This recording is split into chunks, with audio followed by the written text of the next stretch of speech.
So I'm presenting instead of Henry Kennedy, who cannot come here today. So part of the work that I will be presenting, I cannot answer a specific question on it, so please be keen. You will recognize which part I can answer. So corticity investigates the differences in physiology, anatomy, and organization of the cortical circuits in mouse, non-human primates, and human. So this project requires a tight collaboration between physiologists, anatomists, and theoreticians. So invasive technique in anatomical and physiological investigation in mouse and macaque allowed the extraction of the empirical data by the first three partners, so the Kennedy Lab in Lyon, coordinating the project and in charge of the inter-areal anatomy in mouse and non-human primate. The Jararia team in Paris, in charge of fMRI acquisition in human and non-human primates across distinct brain states. And in Frankfurt, the Fries lab, in charge of inter-areal electrophysiology in human and non-human primates, and the Winklag for the mouse electrophysiology. So they work together with theoreticians, so the Zeiravat lab in Romania, the DECO lab in Barcelona, and the Tsorokai lab in US, to identify the fundamental principles of cortical organizations and for the development of whole brain models and large-scale simulations. So we started in 2017, and so initially we did not use eBrains at all. I'm not sure when it started to be a platform, but this continued until 2022. So we have never used eBrains to exchange the data or to run the simulations. So we'll come back to that after. So we directed parallel research and across species in order to understand how functional principles generic to the mammalian brain are implemented and shaped by the variant cortical architecture. So first objective was to complete the mouse and macaque interareal connectome and identify the statistical properties of this network.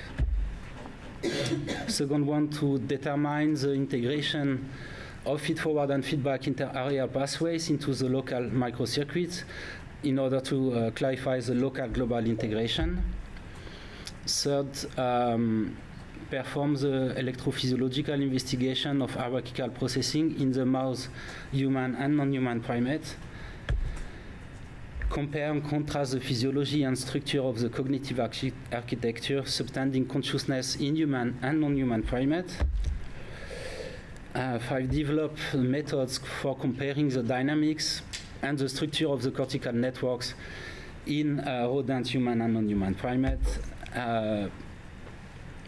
Implement whole brain modeling of hierarchy combining structural and functional data in the three species, and finally integrate all these outputs and in order to understand the generic principles of brain state transitions in the mammalian brain. So our capacity to successfully integrate across these different approaches is strongly supported by several joint publications linking all these disciplines in leading international journals by all the 6 PIs of the consortium. And so this collaboration between anatomists, physiologists, and theoreticians led to advances in the understanding of the brain functions, going from anatomical and functional cortical connectomes to whole brain models. So I won't go into the details of all these publications, and I will just review some of the significant results, and I will review them briefly.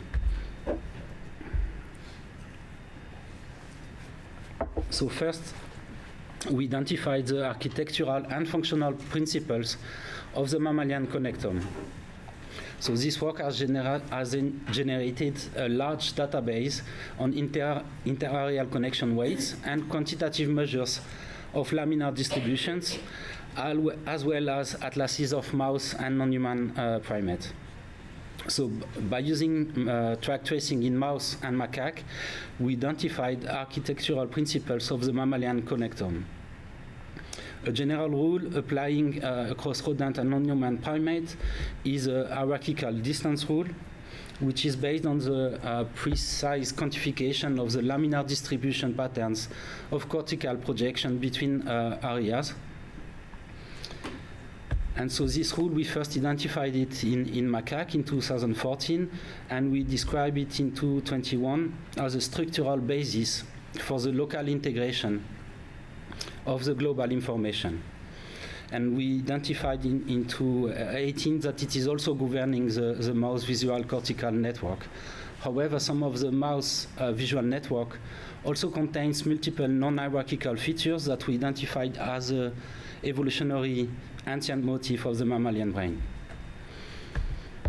Another general rule governing the mammalian connecton is the exponential distance rule, which describes the exponential decrease of interareal connection weight with the wiring distance on the x-axis that applies across both mouse and non-human primates. So, however, the differences between the macaque connectome shed light on some primate-specific features that are highly relevant for understanding the specificities of the human primate brain. So, for example, the ultra-high density of the rodent cortical connectome suggests that the activity pattern of a given area is potentially subject to widespread influences with a high level of redundancy. So for example, if you consider the binary dimension, so the presence or the absence of a link between cortical areas, there is no specificity in connection profile for a given area because almost all areas are interconnected. However, this specificity is restored when connection strength is taken into account. So in both species, the wide range of connection strengths over 6 orders of magnitude on the y-axis, and the small inter-individual variability in strength for repeated injection support the concept of each area having a distinctive fingerprint or connectivity profile, defining its functional specificity. So now to verify the functional impact of structural connection weight, we basically studied how large-scale functional networks recorded in awake-behaving monkeys align to the anatomical network of connection weights.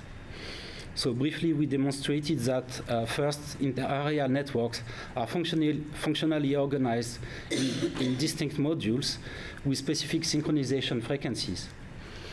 Second, anatomical connection strength predicts rhythmic synchronization and vice versa in a manner that is specific for frequency and for the hierarchical processing direction. And third, weak connection carried long distance effects through synchronization in distinct frequency bands by comparison to random graph with equal weight distributions. Now, one fundamental aspect of corticity is the integration of the experimental findings into computational models. Here, dynamical systems were used to understand cognitive function. So in this recent publication, a large-scale model of the cortex was built based on the identified gradient of dopaminergic receptors identified by the Palomero-Gallagher group along the macaque cortical hierarchy and integrated to our results of the macaque cortical connectome principles. So the activity simulated by the multiple neuronal types of this model was able to reproduce the inverted U-shape dependence of working memory on dopamine and the spatial pattern of brain activity from several previously published experiments. So they showed how dopamine can engage distributed persistent activities throughout the network of interconnected areas engaged in working memory.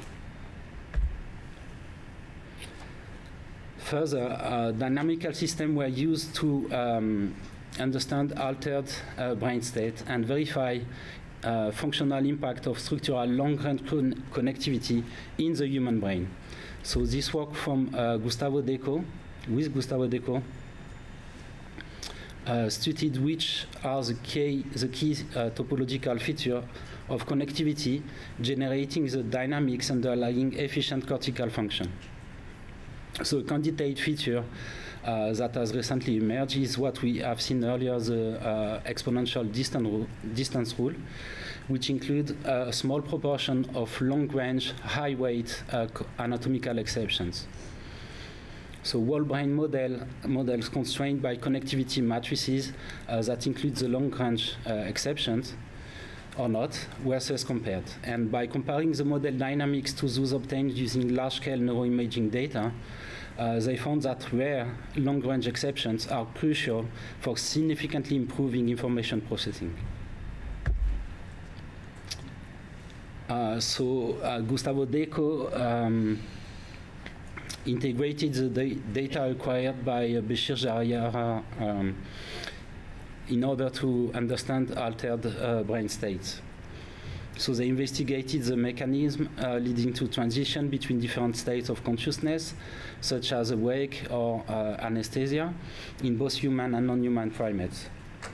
So to measure the hierarchical organization of brain dynamics, they applied the intrinsic ignition analysis and described the activity propagation in resting states, fMRI, acquired in awake and anesthetized macaque with different type of anesthetics. And results reveal the existence of spatial and temporal hierarchical difference of neural activity within the macaque cortex, with a strong modulation by the depth of anesthesia and the employed anesthetic agent. So higher value of intrinsic ignition correspond to a rich and flexible brain dynamics in the awake state, whereas lower value correspond to poor and rigid structurally driven brain dynamics during anesthetized state. So this suggests that disruption of brain hierarchy is a new signature of consciousness loss. Further, they showed that... Oh, I talked without it, sorry. So further, they showed that difference in the level of brain-one signals reliably distinguish different stages of sleep and anesthesia from the awake state in both human and monkey fMRI, resting state data. So moreover, they used the whole brain computational model reproducing changes in the global synchronization and other metrics such as functional connectivity or structure-function relationship across vigilant states to simulate lesions of individual brain areas. And this highlighted the importance of connectivity hubs in the posterior brain and subcortical hubs to maintain the model in the awake state.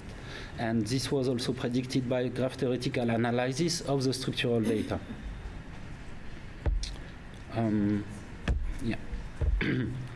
So finally, the Deco and Jaraya labs use statistical mechanics to study the whole brain state transition in anesthetized versus awake macaques. So the resting state fMRI dynamics of the rhesus macaque were recorded under different levels of arousal, so awake and several types of anesthesia. And maximum entropy models learned from the data revealed important collective macroscopic properties describing the different brain states. So these emergent properties are all maximized in the awake state, so here it's in blue. And then they used information theory to detect the model parameter whose variations produce the strongest effect on the collective activity. And they showed that changes in brain state and in state of consciousness primarily depends on changes in population coupling of the insular, cingulate, and parietal cortices. So to summarize, invasive anatomical and physiological investigation in mouse and macaque allowed the extraction of empirical data and the identification of fundamental principles of cortical organization. Then whole brain models simulate various neuronal populations producing different types of functional dynamics in a defined anatomical network. And third, comparison between simulation from whole brain models and non-invasive recording in macaque and non-human primates allows the identification of functional and structural principles of the cognitive architecture in both species, subtending different states of consciousness. So, what are the future developments that we can forecast with eBrain? So first, there was this question at the end of the template. How was done data sharing amongst partners? So basically, it was done directly via email on cloud or Zenodo after publication, and we were not well informed about how to use eBrains or to implement it. So how can eBrain help in the future? So we would like eBrains to give a free access to high quality and well-described experimental data sets. So for now, what I've seen, it's the data and knowledge part, where you can go and click on every study which has been done, and it's too many work to search for what you want. It's really difficult. And the other aspect is that NHP, so non-human primate, is clearly missing from eBrains. So, and there is a huge gap between the human and the rodent, and non-human primates is filling this gap and needs to be included in the eBrain platform. So that's the expectation. And the third thing is a question for eBrain's representative. So how would you make the link with other resources? For example, PrimeDRI, which is a primate data resource exchange. This is an international consortium, and also with the Allen Brain Atlas. So how is a link made to all the eBrains research platform? And I thank you. Thank you.